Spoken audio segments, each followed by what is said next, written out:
Hey everyone, Kristen Bennett. I'm working towards becoming a female empowerment coach, and I'm here today to talk about holiday survival guide. So the holidays are typically a very stressful time for many people, between visiting family, budgeting out for presents, trying to wrap things up at work. It can become very stressful, and a lot of times this can deteriorate people's mental health, in conjunction with the lack of sunlight, and oftentimes just the stress of having to make everything perfect. So I'm here to talk about some different ways that you can alleviate some of those stressors and survive the holidays. So, the very first one I'd like to talk about is acknowledging. So acknowledging that things are not going to be perfect. A lot of times we struggle with the whole perfection piece. We want everything to be perfect. We expect our family and our friends and our kids to fall in line with exactly what we picture in our heads. That idealistic kind of Hallmark movie kind of thing going on, but in reality, everything isn't going to be perfect. So acknowledging those fears, what you're willing to accommodate or change, versus what is absolutely necessary. So for example, it might be absolutely necessary that you do family dinner. However, it could depend. You could have a little leeway depending on the amount of time you spend at dinner or where you go to dinner. So acknowledging that things are not going to be perfect is one of the very first steps, and a very important step. A lot of times when people have lost somebody and it's their first holiday, it can be very difficult. So with that being said, acknowledging that things aren't going to be the same,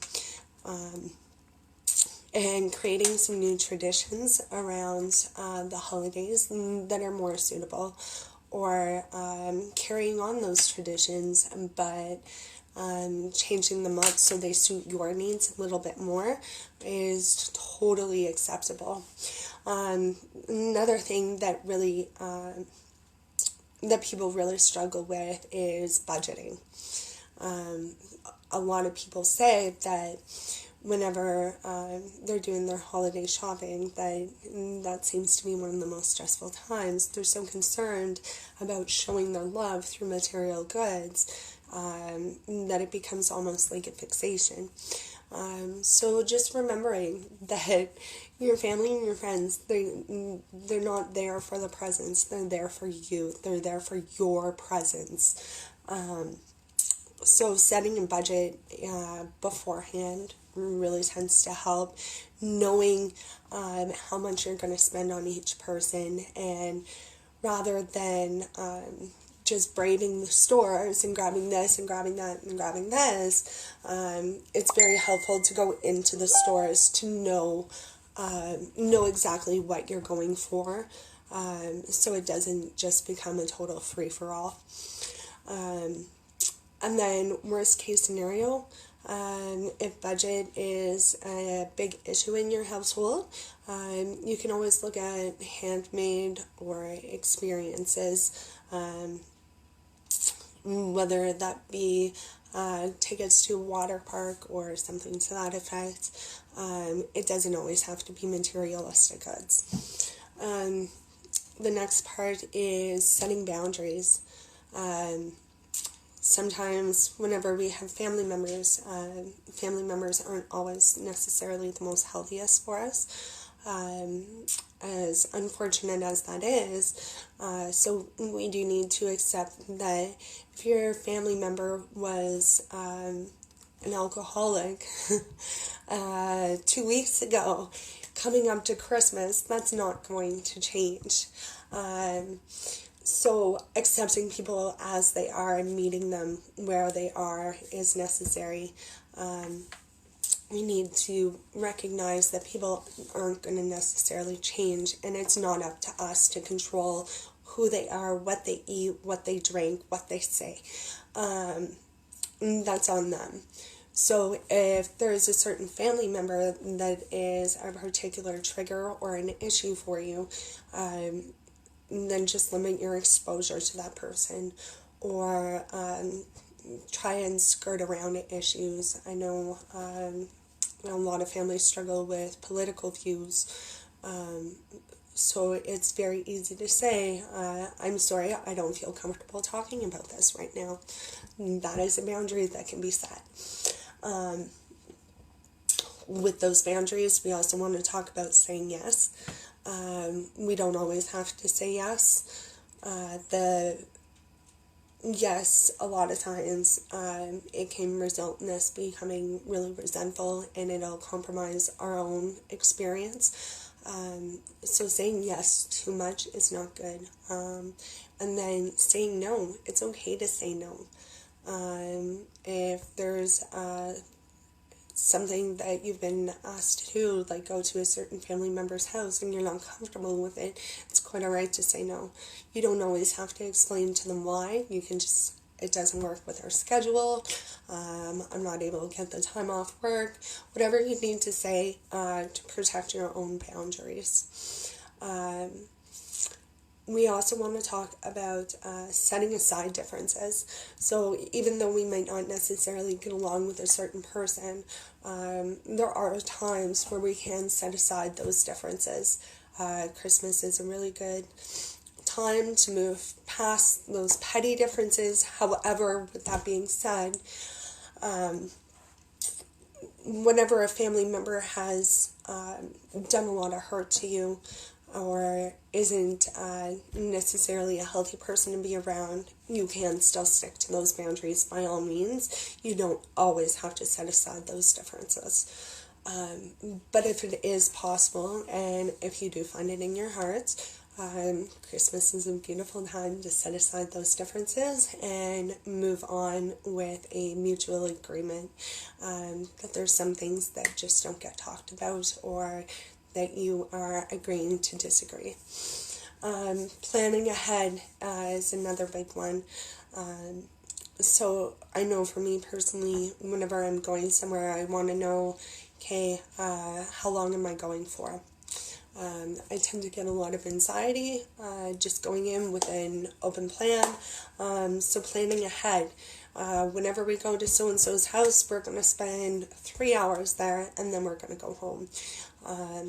This is also really helpful for kiddos, especially kiddos that have sensory needs, because it's so easy to get overstimulated around the holidays with all the lights, the sounds,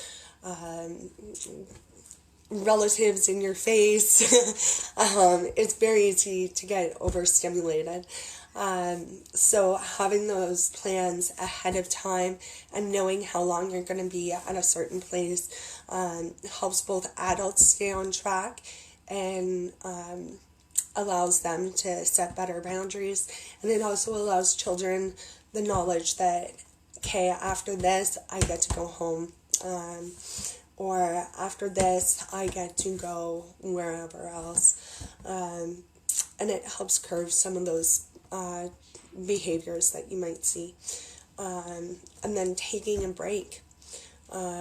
It's more than okay to take a break during the holidays. That can look many different ways. It can be taking a break in a room away from people. It can be going for a walk. It could be taking a break from going to people's houses. There's many ways you can take that break, because your mental health is so important, especially this time of year, especially whenever there's a lack of sunlight outside, and with all the extra stress. Taking those breaks and pre-planning those breaks into your day is so important. It just gives you a chance to regulate your body, take a deep breath. I know for me personally, I'll carry headphones with me. I'll just pop in my headphones and go take a break in another room so that I can have that time to calm my body, regulate, and come out with a fresh mind. And then I'm not so stimulated. I don't have the racing thoughts per se. And it gives me a chance to be able to interact and give people more of my time one-on-one without being concerned about what's going on in my head. And then finally, healthy habits. So just because it's Christmas doesn't mean we want to give up our healthy habits. So making sure you're still getting proper amount of sleep, making sure that you're still eating properly. Yes, of course, we're going to have extra goodies. We're going to have squares and pies and cakes and all the good stuff. But it's still really important to try and stick with healthy habits as much as you can. Whenever I tend to lay off the gym a little bit whenever it comes up to holidays, whereas that's a big mistake for me because gym is regulation time for me. It allows me to decompress and it allows me to get out frustrations and built up tension. So by removing the gym, I am now taking a piece of my self-care away, and that opens the door to allow for more tension and more stress to leak in and cause overstimulation and extra stress.